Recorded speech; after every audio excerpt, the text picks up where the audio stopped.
Housing Authority leader says lawmakers' efforts to evict over-income families from public housing are a waste of time. Now, community watchdog investigation, remember, actually prompted Congressman Phil Rowe to file legislation. One executive director told Nate Morabito the legislation is unnecessary and unenforceable.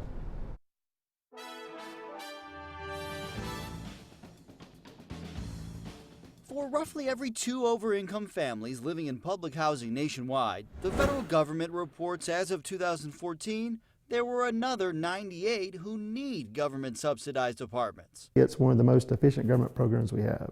Since we first started asking questions in 2013, They all moved out. the Johnson City Housing Authority reports the over-income issue here is no longer an issue. Are there any egregious cases here today?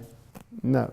According to the Johnson City Housing Authority, there are still a handful of families that make in the 50s and 60s, but the executive director says those families belong here. Richard McLean says they pay their rent on time and are families made up of either veterans with disabilities or families with 4 working adults trying to send their children to college. At best, short-term over-income households. Most are elderly, and you know, you don't want to evict those people.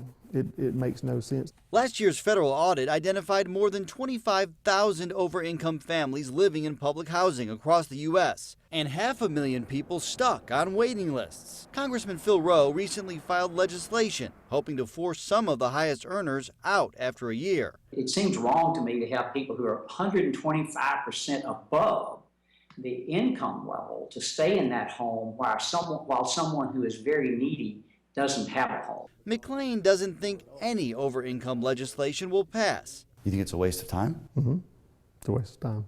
And even if it does, he doesn't think the courts will authorize the evictions of tenants who actually pay their rent and are law-abiding citizens. It doesn't matter what they pass. The local courts don't support many of the laws that are there now. Congressman Rowe's office pledges to work with housing authorities if they run into widespread problems, if and when his bill passes. Nate Morabito, News Channel 11, in your corner. Another bill already passed the House with Representative Rowe's support. It requires housing authorities to either charge over-income families more after 2 years or evict them.